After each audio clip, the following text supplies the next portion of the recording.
Yeah. You want everybody to come in? Well, he is, but then why we have to You want me to sign it?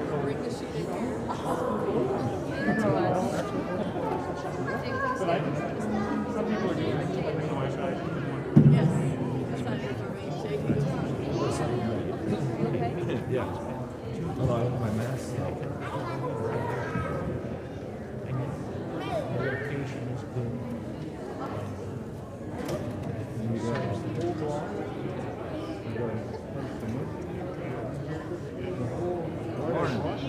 Oh, pretty good. You? And then the city comes in.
That's my first choice. You know, the city is set, the city is set. You know, but they don't have any money. Yeah. That's not my uncle grandparents' Is that your grandson?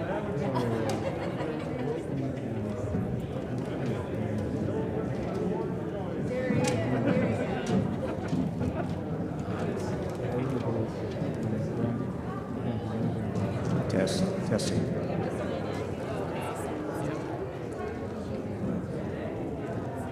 Well, they just can't. I guess I'm going to have to shoot it.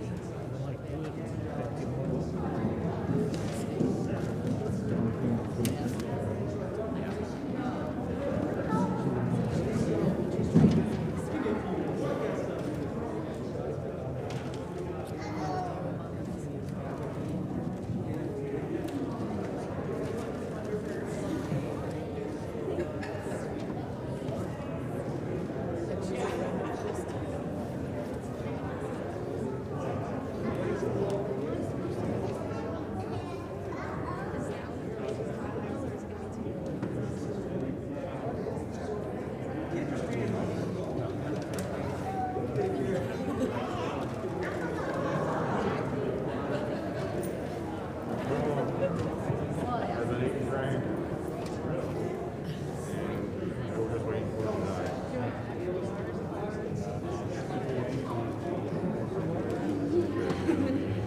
Did you get one?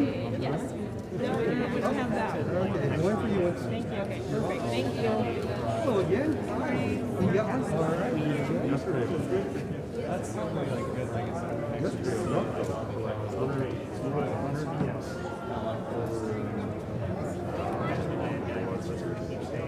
The negatives.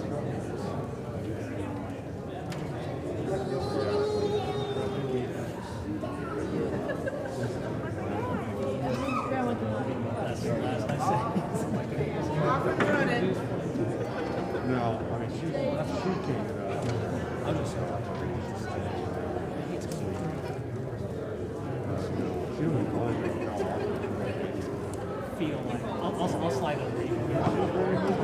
She is, yeah, she's been married 6. We've been talking a lot. Lynn and I.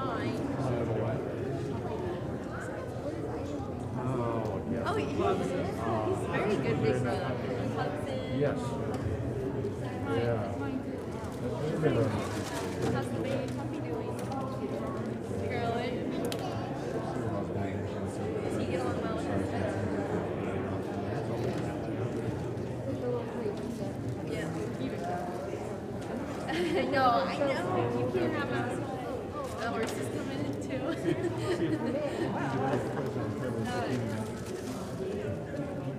So were you? How does that work for them?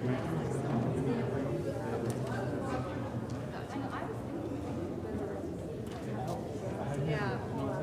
I didn't either. Yeah, I've been feeling really good. I'm gonna go with the 41. May 23rd. Yep. 3 months left. I know. Oh, he's in front of it. That's what. You would think they would, or And I'm gonna have to read through all the verses just to see if it's in yeah, there. I guess I didn't realize that at all today. Yeah. So then the question, like you said, is since it's on the screens, you could put it in there. Yeah, you could. If people bring up a big issue about it, then nobody else probably notices either. Yeah. Because the ones that are going to notice are the old fogies. Well, the old fogies are used to the service, so this is the way it's always been. Right. And the newbies are going to be like, I don't even know what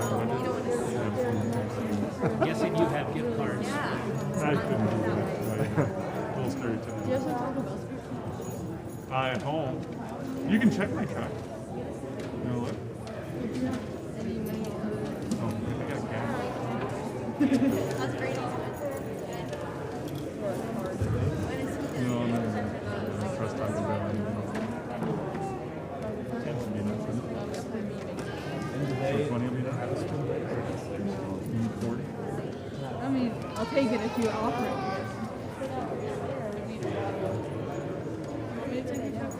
No, because I might have to go to Yeah.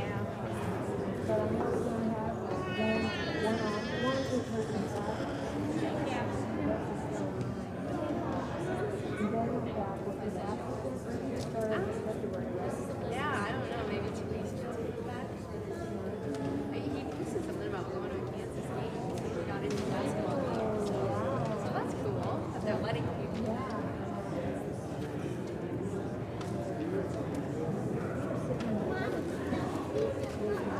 Oh yeah, that's where it normally is. Yeah. That's too.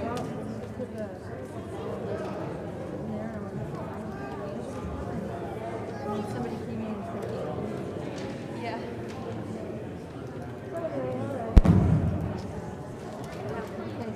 See you later.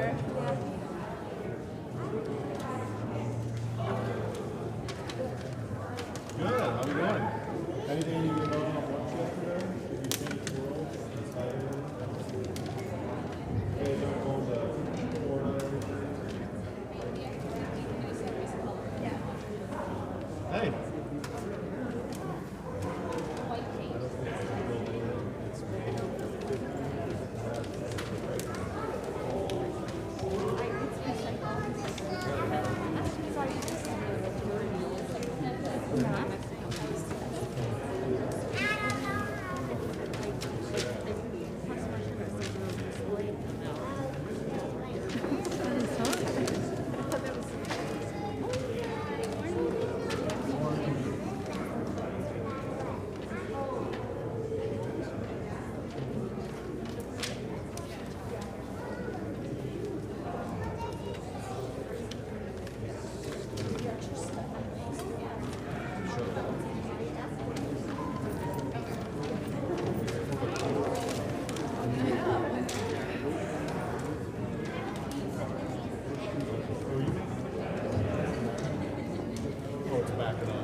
ever froze backwards.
I'm sorry, I didn't pick it up.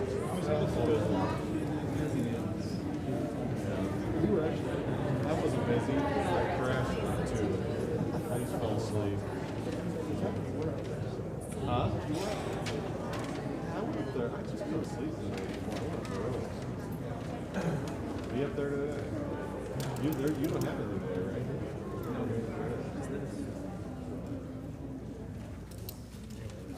We'll see it.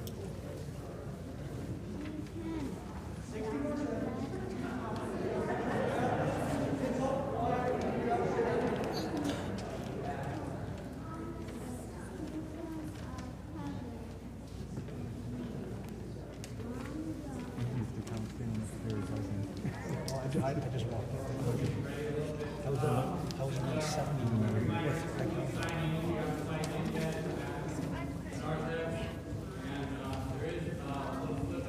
A biography of the DCE. So if you haven't gotten one of those, you can raise your hand. One of the elders will be around to give you that. We're just going to be live streaming the meeting today so everyone can see that at home. So taking just a few seconds to get that ready.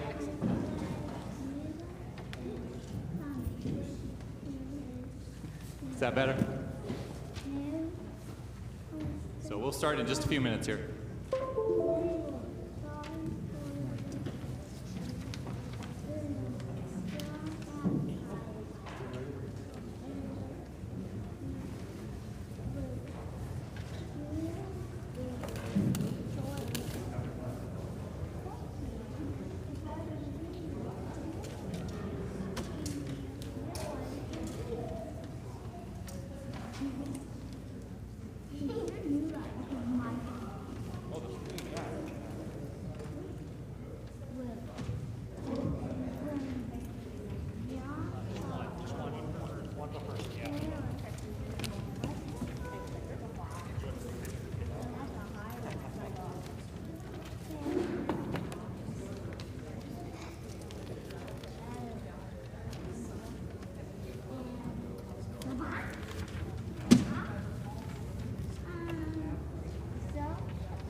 All right, here we go.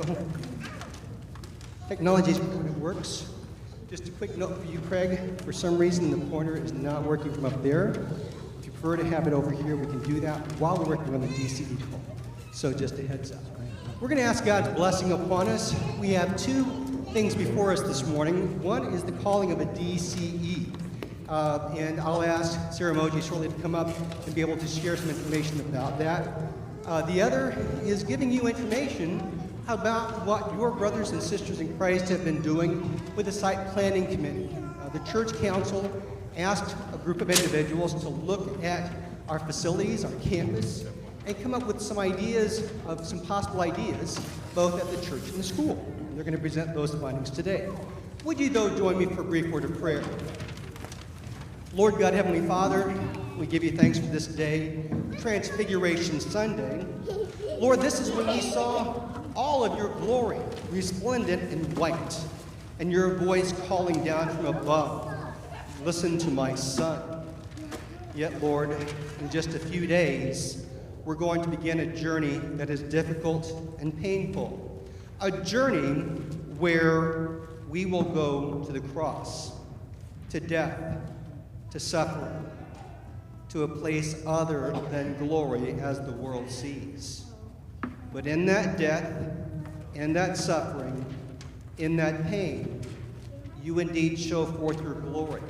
For it is the price that you paid for our salvation, to allow us to call you Father, and to allow you to call us your children. Lord, we give you thanks for this difficult, yet so very necessary season in the life of the church. We ask that you would continue to be with us even now.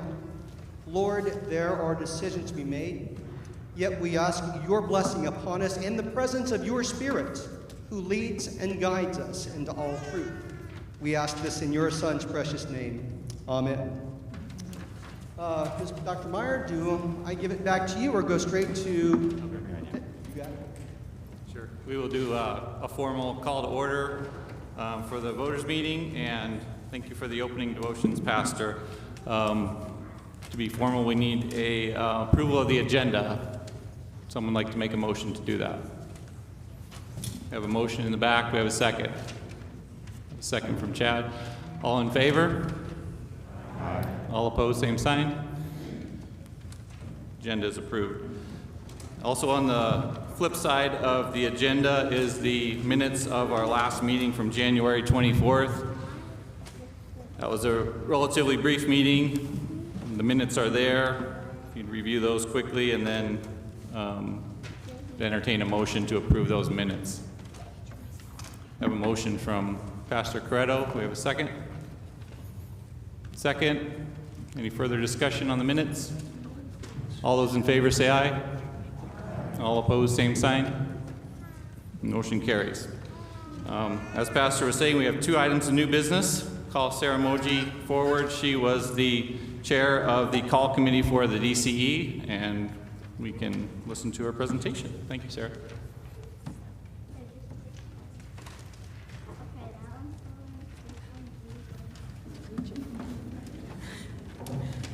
Okay, this process, if you were here, I don't know how long ago it's been. It seems like it's been forever, since before COVID hit, when we called Samantha Brown. The process, we pretty much started over. So what you do with this process briefly is you go on the website for the synod, and it has all of the names of the pastors, DCEs, deaconesses, and then the process is whittling down those names. So we could, of course, whittle it down right away by choosing a DCE, which brought us to about 8,000 some odd names. And since we didn't want to go through all those names, then you put in things like willing to come to Nebraska. That would be an important one. Also, we weren't really interested in someone who was really wanted a large urban area. So you can slowly whittle those names down, and then we put in things like want to work with youth ministry, juniors high, senior high, We also have in our job description some Sunday school. So those names slowly got whittled down to about 33. I think we went through, Pastor, I don't remember, about 33 names that night. Some are easily eliminated when they say they're just interested in early childhood. Well, that's our Sunday school part, but not necessarily our senior high youth. So we got down to about 7 names, and then what we did is we made a personal contact with them just to see if they were even able to entertain a call. Sometimes those names, your name's on the call list, and you've had it on there for years, you've even forgotten you've got it on there still. Now you've gotten married and you have children and your life has completely changed and you're not mobile anymore. Or sometimes those people have just taken a job. We found one of those. She had just taken a job less than a year ago, so she was not willing to move. So then, now we're down to 3 names. We would have liked to maybe have more, but I guess that's God's way of saying, here we go, let's just keep whittling it down. So we came up, we actually did interviews with all 3. 2 of them were Zoom, one of them with technology was telephone. And so we have the name of Corey Woltman in front of you. I'm not going to read her biography. I did bring my notes from her interview. If you have any questions about her, some of the things we really that drew us to her. She really, really, really is passionate about developing relationships with the junior high and senior high kids. She is actually not a parochial education person. We had a couple laughs about that. She grew up in the public school in California, and her mom was not a Christian. And I asked her, because she went to Concordia Seward, and I said, well, how in the world did you end up at Concordia Seward? And she said it was a DCE at their church. And I don't even believe it was her church because, like I said, her mom wasn't a Christian, but she was attending with youth activities with a friend. And that is what steered her life into being a DCE. So she has experience with the public school education. She's passionate about bringing those kids in and finding a place for them in the church. But she also can get the Lutheran High kids as well. So that really was one thing that stood out to us. Another thing she said, she was really excited about our job description because we put in there specifically that we want this person to help parents in their job, in their role as parenting their children, leading their children in their faith development. And she said, that's what I'm really excited about, is helping and equipping parents in this faith walk with their children. So if you have any other questions, if I can't answer them, I see a lot of my call committee members here, and we'll try and answer them for you. Ivan. Have we ever had Sunday school and job descriptions before? Why is that all Sunday? Well, actually, it was back when Jared first started. He was, Sandy Sunderman and I were like the feet on the floor doing things, but he was our staff person in charge. He was the one that we went to. He oversaw it, and that's really what we want for this job, is an overseer. She obviously would not be able to do all this without strong volunteers. And actually, Corey is very good.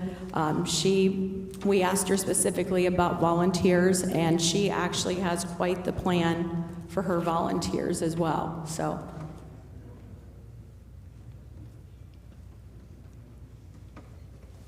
Any other questions?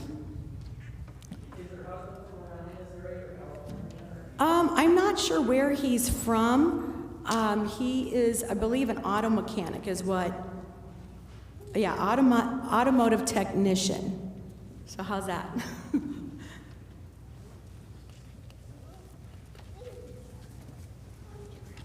Anyone else? Yeah, Shelley. I believe that is where she started. I'm looking here, and I think that was perhaps her first job.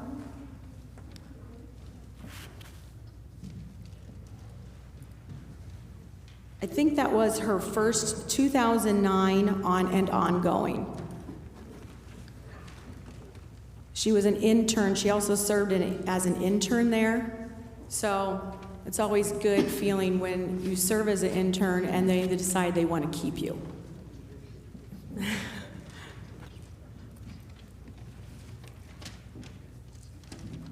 Anyone else? In the back. Just curious if you know her maiden name. It is Timmerman.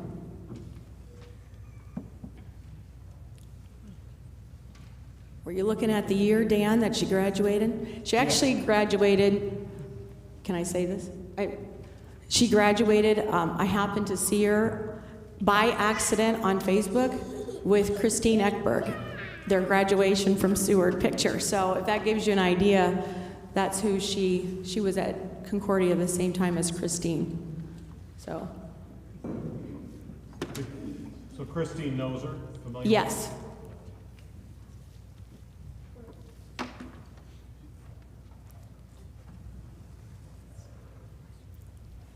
And I mean, I don't know if, can I say this too? Christine did, can I say that? I don't know what I'm allowed to say. Christine did, we reached out to Christine and just said, hey, do you know of anyone who would be interested to call at this time in their life and who might be interested, would be a good fit? She knows us. And so this was one of the names that she gave us. Interestingly enough, she actually came up on our list the last time, but was not able to take a call at that time. I don't know what's changed. It does, I mean, that's not important, but. What I can say is we had a list of people that were suggested, so we had that on the side. And then we had a list that got whittled down from the large, 10,000 or whatever it was. I think it was only 8. Yeah. Okay. And as we went through all the DCEs, things we were looking for, her name also popped out on that list. Yes, that's true. So it was a double whammy. She interviewed very well. She was our telephone call. So, but I do know what she looks like because I saw her on Facebook. It's nice to put a name with a face. Yeah. The question is when we're going to have a start date. I would imagine it would take some time for her to inform the congregation if she takes the call to be able to do that. So perhaps sometime maybe Easter or just past, I should imagine. But again, each situation is different with family dynamics, etc. Maybe her husband will also have to do something in terms of his work. So if she were to take the call, we would certainly do the best we could to make it as quickly as possible in deference to both congregations. Please? Were there any youth that were able to be a part of this interview, and what were they? The youth, I don't think, did the youth, we had one, go ahead.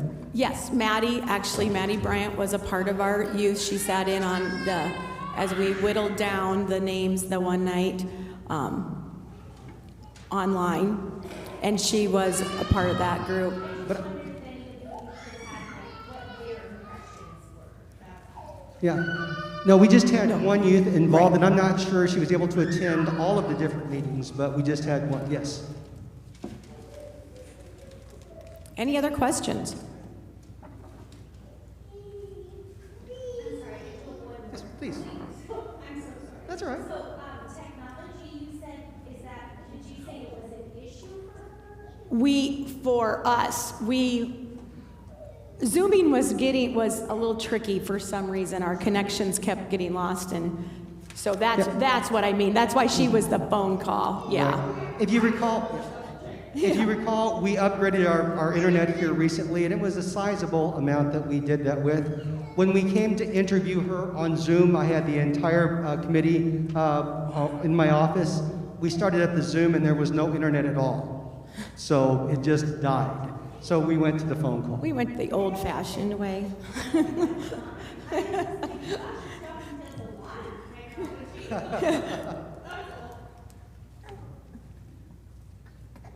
Any other questions that perhaps we can answer? All right. I'm going to hand it back over to you.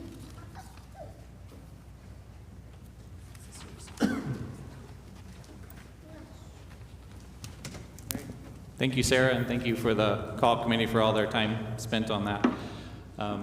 So that was the presentation. We need a motion to call Corey. Would anyone like to make that motion? We have a motion. Do we have a second? We have a second. Any further discussion? All those in favor say aye. Aye. All opposed, same sign. Motion carries. Thank you. Moving on to our next new business is the presentation from the Site Planning Committee, and we'll ask Craig Bohe, excuse me, the chair of the Site Planning Committee, to come up and present for that. Thank you, Craig.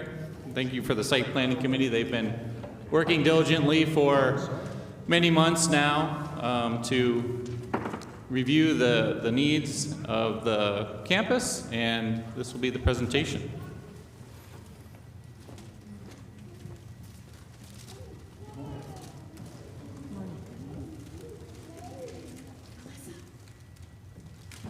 All right, can you hear me now?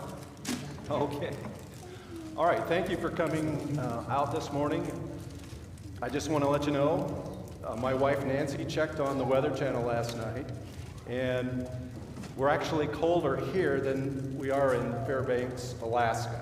So I think there's going to be a film crew walking around filming Life Below Zero. But anyway, the first slide here is God's Ministries at Christ Lutheran Possibilities Unlimited. And what we talked about in our site planning committee was that buildings aren't a ministry. They support ministries. A ministry is God working through people, sometimes inside of a building. And when a building has an issue, a lot of times it's an issue with supporting a ministry.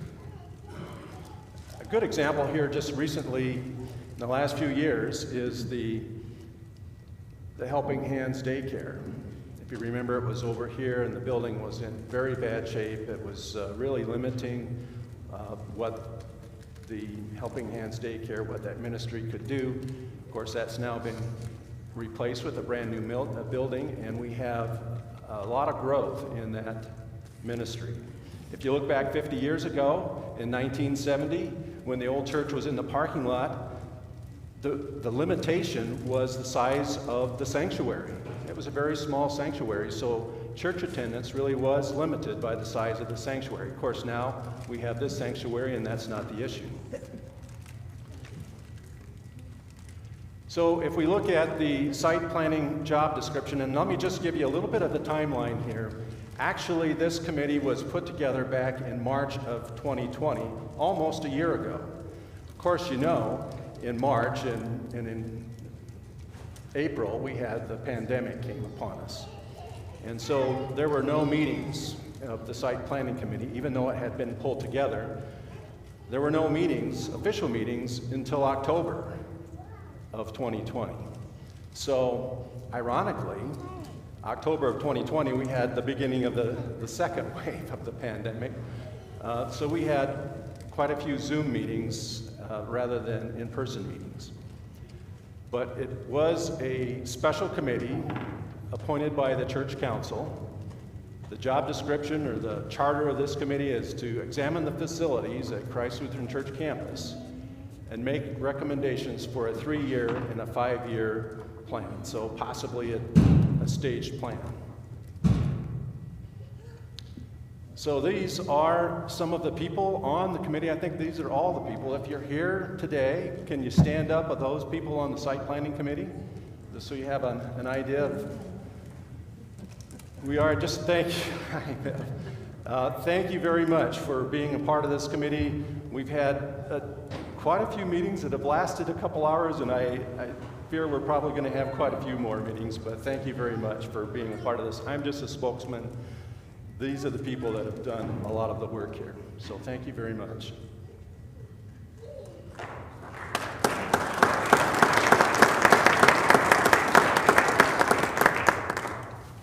So I want to be just real brief this morning on a summary of what we found. We did take a tour of the campus. We went through the school. We went through the church in some detail. And of course, the daycare is a new building for us. But at the school, I think we all know, there are major architectural design issues from the very beginning. The steps and the 1924 edition has that garden level floor. The 1924 and the 1964 editions have severely deteriorated. I hadn't been that deeply into that school since my kids have graduated, but I was shocked to see how far down it has really deteriorated. Delays in reconstruction will cause some safety issues in those buildings, and we'll go over some of that. Poor building condition is a factor in declining enrollment. We're not going to say it's the only factor because it's not, but certainly it is a factor, and especially as we move forward into the future. We have high utility costs and high operating costs with the old part of the building. They're not efficient buildings, and we'll talk about some of that also. But we have to be honest, to fix this, the cost is high. It's sort of our Mount Everest, if you will, that we have to pull together to overcome some of these issues with the school buildings. The cost is high. At the church, I think we've all kind of know some of the issues here. There's some architectural design issues with the church, the flow of people flowing from the sanctuary out the door to the fellowship hall. There are some architectural issues. We all know we have a large sanctuary and we have an undersized common areas. The interior design in some of the areas has not been updated since 1971. I know I've remodeled my house since then, but there's some areas of the church that are in serious need of some updating. One good thing with the church is that you don't have to tear it down and do it all at once. There is some project staging that is possible. So the cost, well, it depends on how far we go. Are we going to remodel and possibly improve the functionality of the space within the four walls that we have? Or are we going to build additions, more square footage to the church or to the common areas?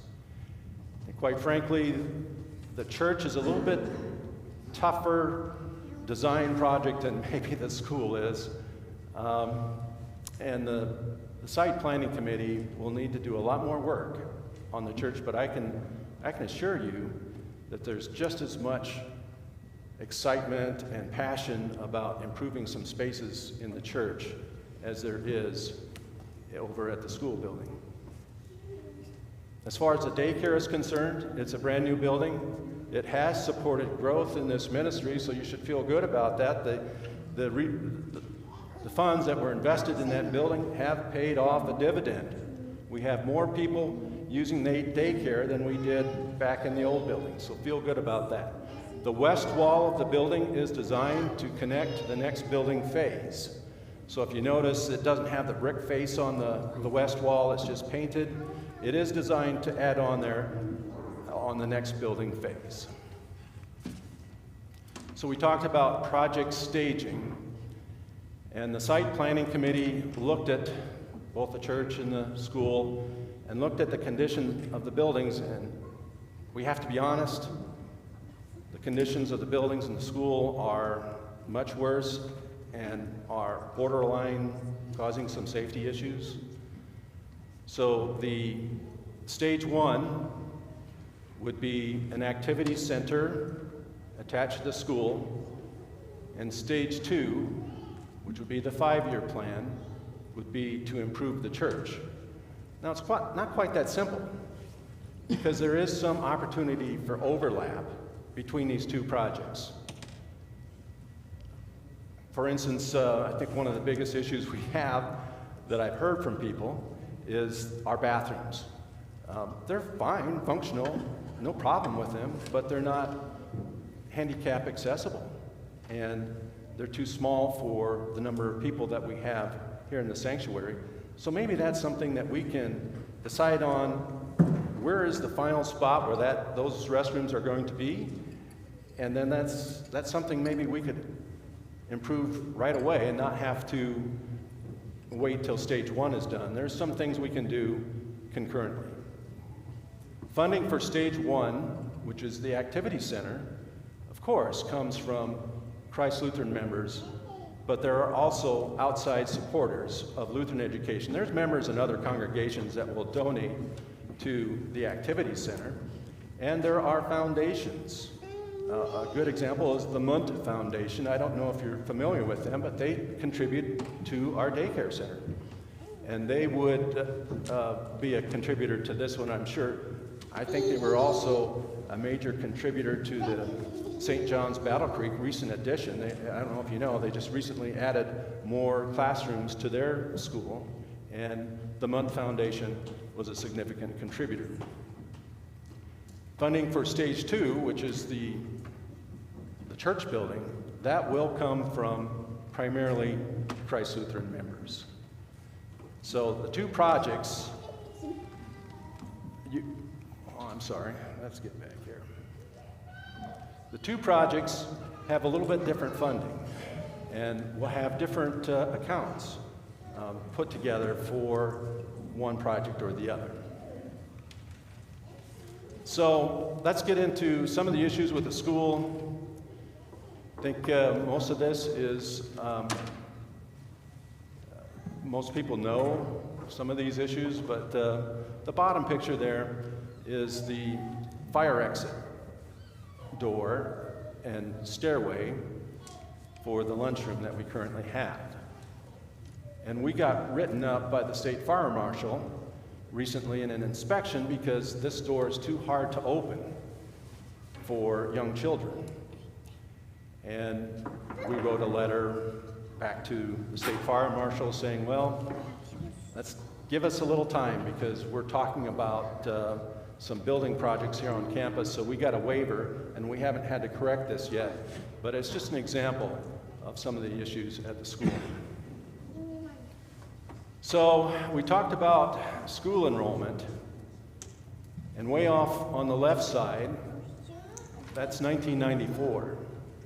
And school enrollment was over 400. It was around 420. And over on the right side is 2020. And I think that's somewhere around 219, somewhere in there. Is that right, Drew? 220 or 224? So the building isn't the only reason, for sure. There's a lot of reasons, but what really concerned us and kind of shocked me when I looked at these numbers was that last drop off on the end, that 2016. We were sort of had leveled off for a number of years, and then in 2016 we had a major drop over 4 years, and it went down to 200, I think our low was 219. Now that 219 to 220, there's a slight uptick. That's the year Drew came here, so that's good. So Drew did a parent survey. We're not saying that parents are telling us what to do or anything like that, but it's good information to have. And these survey questions, it'll be good to compare that to the congregational information and surveys when we get that information all put together. But this is what the school parents said. One of the questions was, what are one or two things you would change about Christ Lutheran School? Just an open-ended response. We had 53 responses. 25 of those 53 referenced facility upgrades. Our gym does not match the quality of our sports programs. The school is showing its age, needs a facelift. The school needs some serious updating, a good facelift, upgrade the facilities, older wing and cafeteria area. Pretty straightforward. But what was really kind of interesting about these surveys was the number one issue wasn't lower tuition. It was, we need to improve our facilities. So another question that Drew asked was, what is the greatest need at Christ Lutheran School? 50 responses. 32 of those 50s mentioned facility upgrades and improvements. Here's an interesting one. The first comment here is that facility updates, particularly the south entrance and lunchroom, needs to look and smell bright, clean, and exude CLS school spirit. And that smell right kind of hit me a little bit because I don't know if you're aware, but the old boys' bathroom in the basement is no longer a bathroom anymore. We've taken all the toilets and all the facilities out, and we put in shelving to store food, so it's a food storage room. And there's a sewer drain in the bottom of this food storage room that occasionally burps up sewer gas. And so the front of the school, when you walk in, it's a really bad odor. And you know, you just can't make this up. Here we're storing food in this building or this room that has a sewer drain that has some sewer gas. I think the updating should be a priority. The oldest building is an eyesore, needs to be replaced. Updated gym and entrance. It's not friendly for people who have trouble with stairs. And that is a really big architectural issue with that entrance into the school. You open the doors, you walk in, and the first thing you face are steep stairs that go down.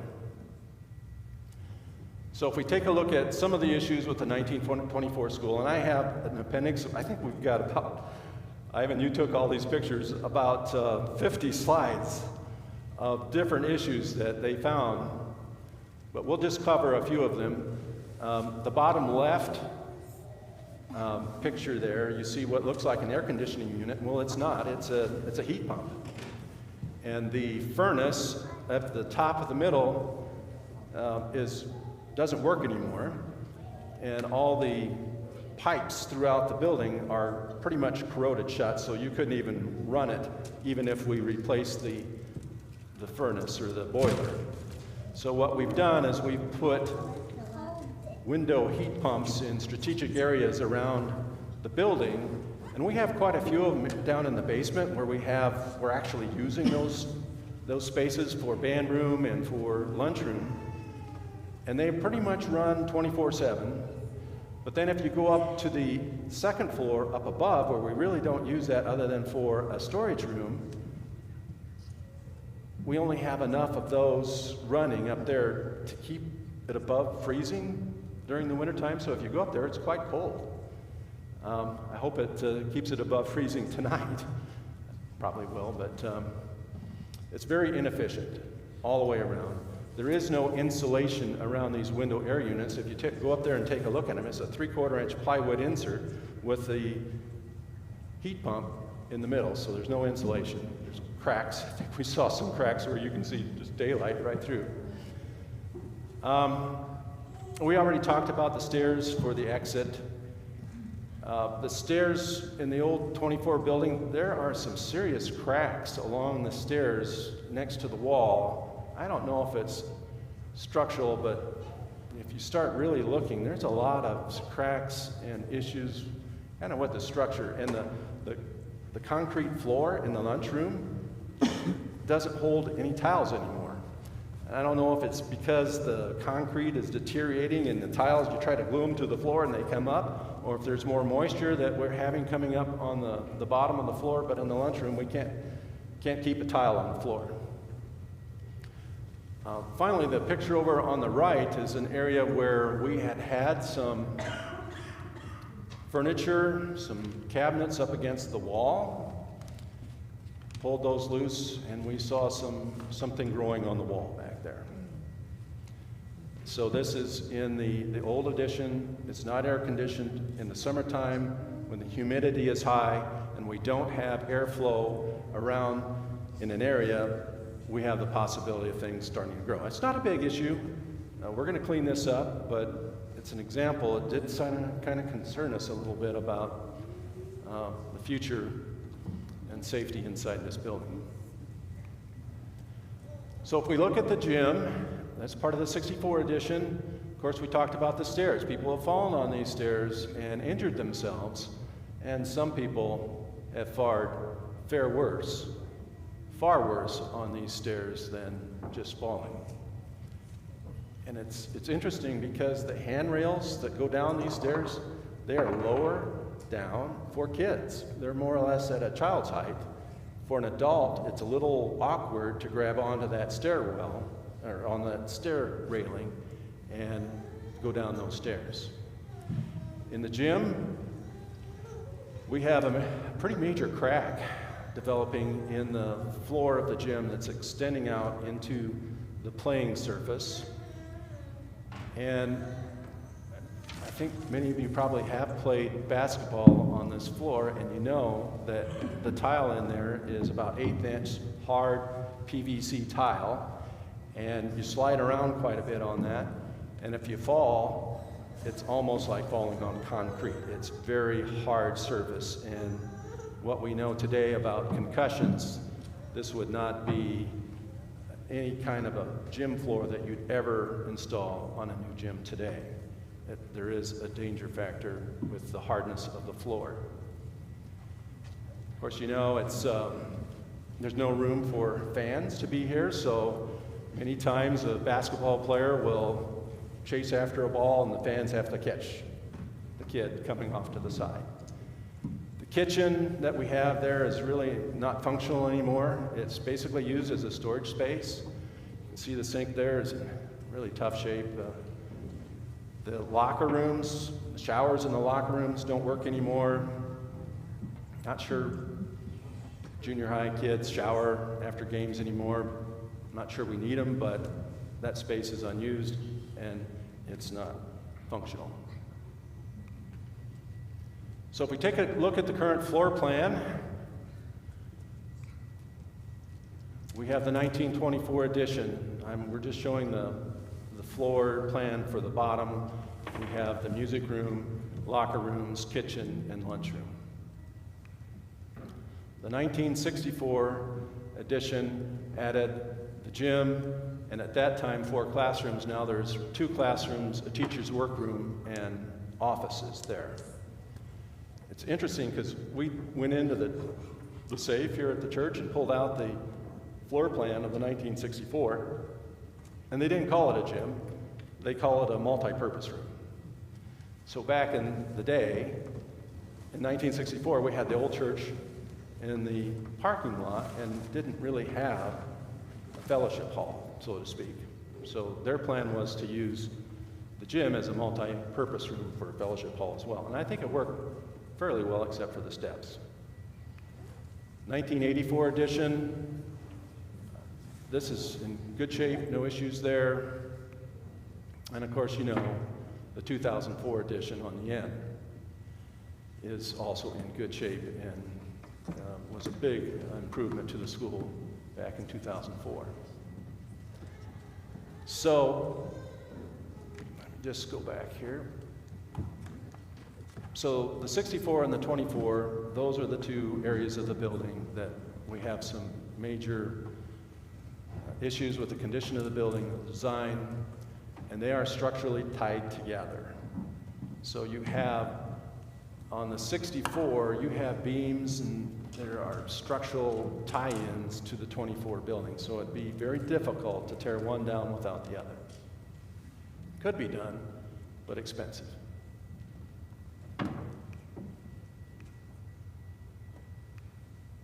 So the proposal is to tear down the 64 and the 24 editions and build an activity center. The activity center includes a gym, a multi-purpose room, lunchroom, cafeteria. Of course, it'll have a commercial kitchen, and then we'll have a band room or music room, offices, and a public restroom. And the idea there is to have our hallway connect to the hallway that leads into the 84 edition. So you see that purple hallway there. That would be the proposed central spine, if you will, of the addition. Now, and we'll get into this a little bit later, the multi-purpose room is designed to be an open space that flows into the gym. So you'd have a multi-purpose room that has a commercial kitchen that flows into the gym. So you really have a large multifunctional space in the activity center. So we'll just go through a few design concepts, what they might look like. Of course, the activity center includes a gym. This is a gym at St. John's Battle Creek. They built their gym at their school back in 2006. And the site planning committee took a tour of what they did, and their addition, and they've just completed an addition to classrooms. It's quite impressive what they've done. But they built their gym back in 2006, 14 years ago. It has bleachers on one side. I think probably quite a few of you have been there. I had kids playing basketball there. There are 7 rows of bleachers on one side that can seat 300 people.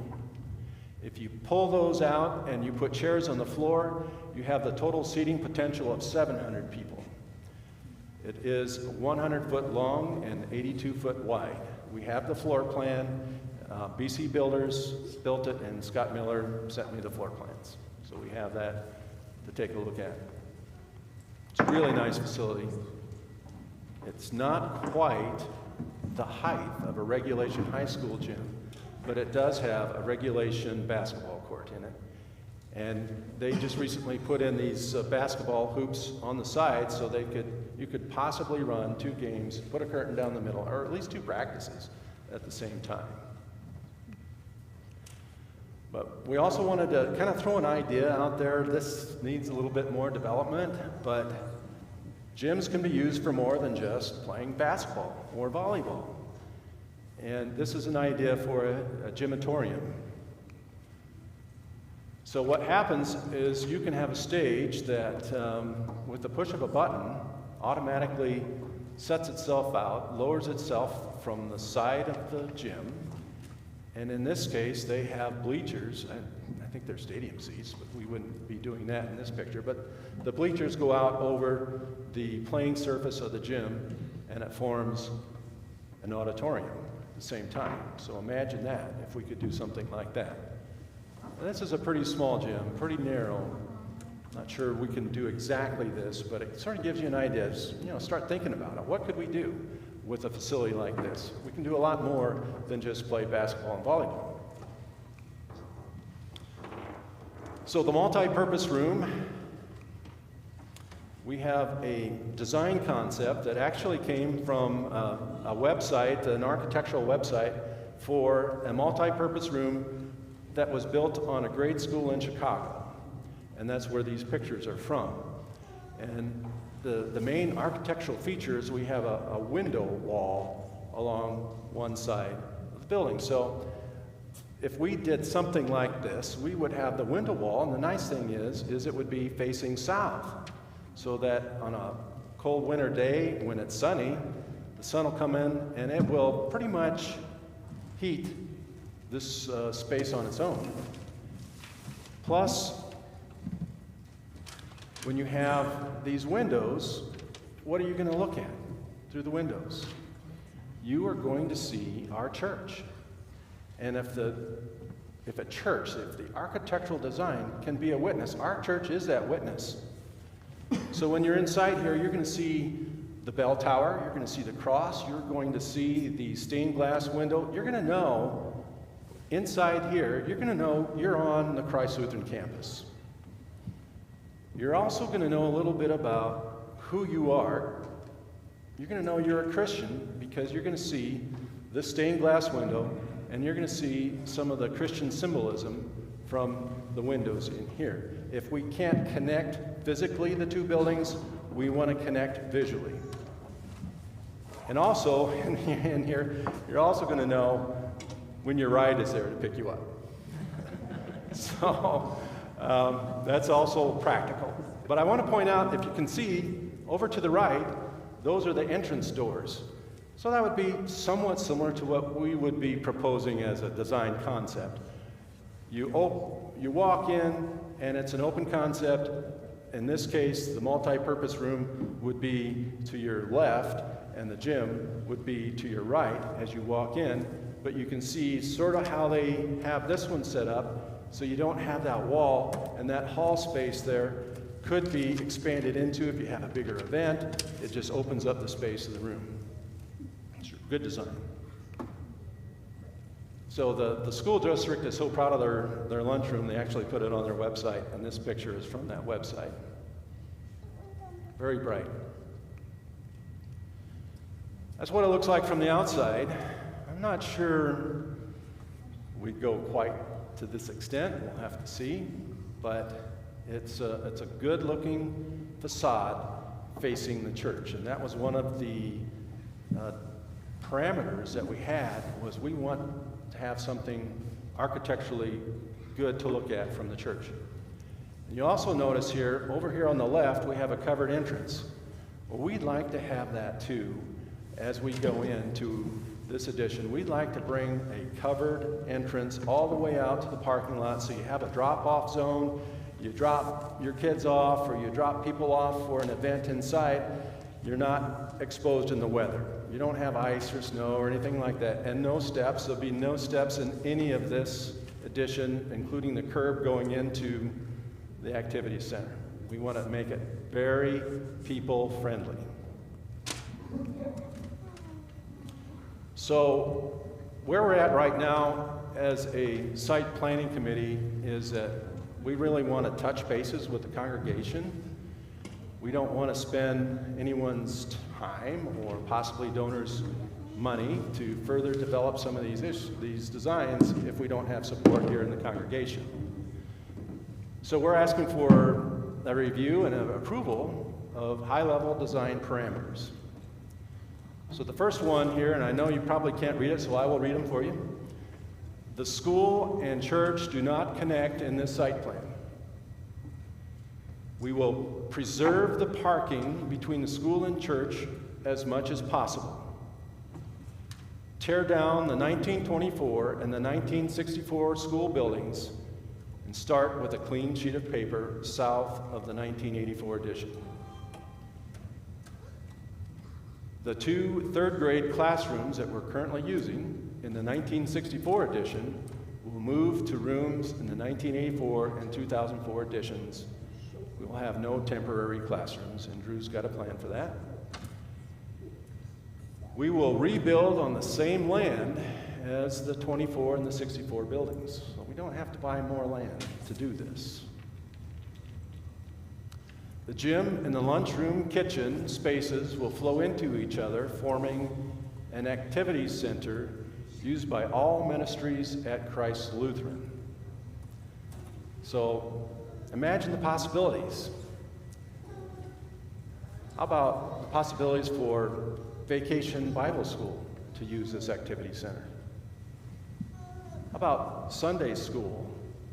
What would they use this activity center for? We just called a DCE. What about teen ministry? What could we do in these buildings with teen ministry? How about young adult ministry? Having, wouldn't it be fun if we had a co-ed volleyball tournament between churches here in Norfolk and we hosted it here at our activity center? About social ministry, getting together as a church family and having a meal together. Be awesome for that. Really, when you look at it, really the possibilities for ministry really are unlimited with an activity center. So moving on, minimize the square footage to keep the cost down. You know, when we talk about building additions and everyone says, well, if we just add this and we can add that, why we're doing it, we better do this. Well, we have to be careful to keep the size of the building project to a minimum, but still fulfill the requirements. When more classrooms are needed in the future, the 2 preschool classrooms could move from the 2004 addition to an addition west of the current daycare, forming an early childhood development center.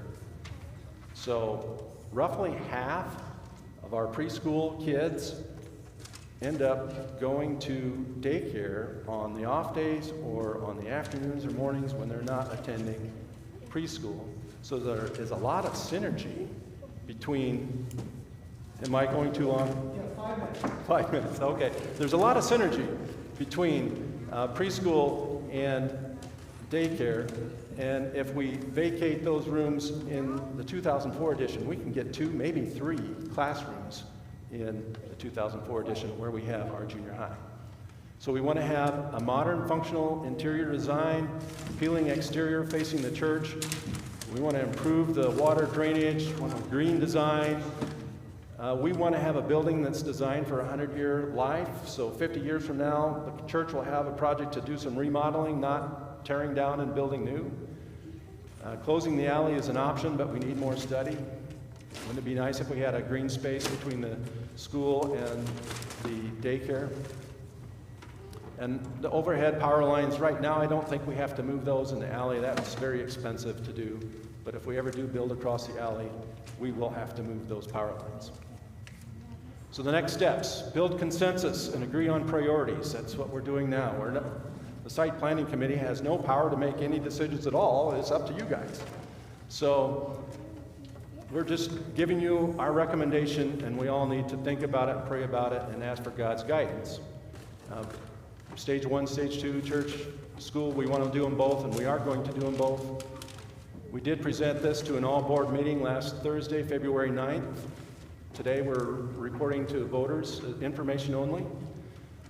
So we were asking at some point that the voters and council approve the high-level design parameters that we talked about. We need authorization to spend dedicated special funds on architectural fees. We already have $100,000 in a special fund account that is designated for building a gym and building an activity center, but we don't have authorization to spend that money. And of course, we need to authorize solicitation of pledges for the activity center, and that would be stage 1. And the site planning committee, we're very much starting to go into getting more details on the design that we would recommend for the church. So we're going to continue that, and I think we're going to need a little bit more input from you on what we want to do and how far do we want to go with improving the church. So that's it. We've got 2 minutes for questions. Questions?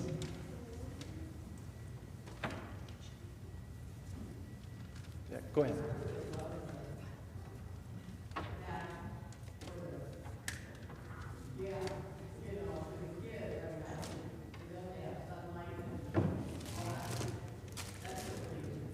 Yeah, I'd like to have a Bible study in there. Yeah, wouldn't that be nice? Yeah, go ahead. Well, that's a great question. And the question is, how much is this going to cost? And we're a little hesitant to come out with a number like that, because as soon as we do, we're going to be, well, I don't think you can build a gym for under $2 million today. And then you have this building and the support, so sort of get the picture. But what we'll do is, if you authorize it, we'll get the architects going, and we'll get a true estimate of what the cost will be. But it's Mount McKinley, it really is. But united, we can climb that mountain. Divided, we're going to fall. And that's why we're here today. We're not trying to push anything down anyone's throat. We're just saying this is what we recommend. And I want you to think about it and pray about it. One thing I will share with you again is back here, site planning members, talk to me, talk to these folks.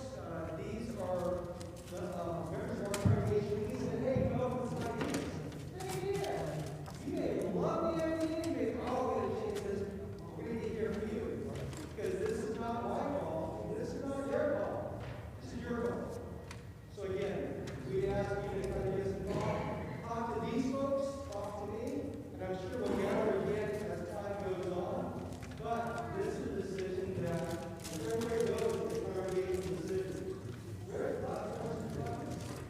Oh, just a comment, where do we go from here? Council just this week has approved another voters meeting.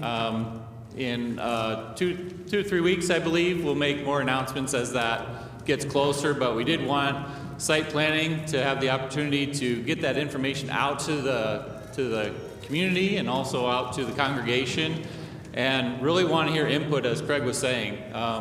You know, this is the congregation that's doing this. This is not site planning committee, this is not council, this is not pastor, this is all of us together.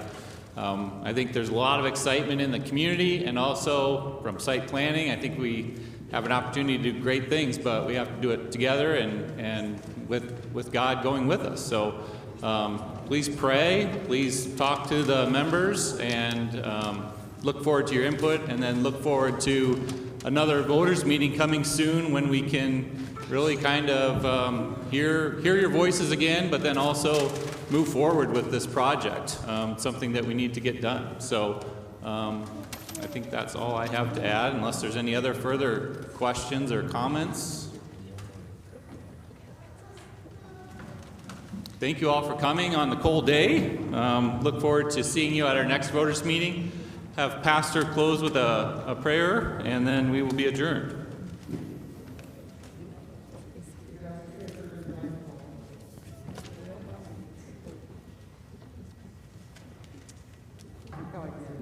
All right, let us pray. Lord God, Heavenly Father, you have led your people through numerous challenges. You have led them through deserts, taken to a promised land. You have led them to await the coming of the Christ, and indeed given us the Christ that we may have salvation in his name. We now have another journey before us, and we're not sure which way to go. So we would ask that you would guide us, enable us to do that which is right and pleasing in your sight, but also that which is appropriate and good for us as a congregation. We ask that your Spirit would be with us again, even as it has been with us now, as you have led us to call Corey Woltman, and you continue to guide and lead your people. Bless the voices in this place now. Bless the voices that we continue to speak together as Christian brothers and sisters, working for the good of your kingdom, and bring us to a God-pleasing decision that is well known to us and is from your hand. This we ask in Christ's name. Amen. Go in peace, serve the Lord.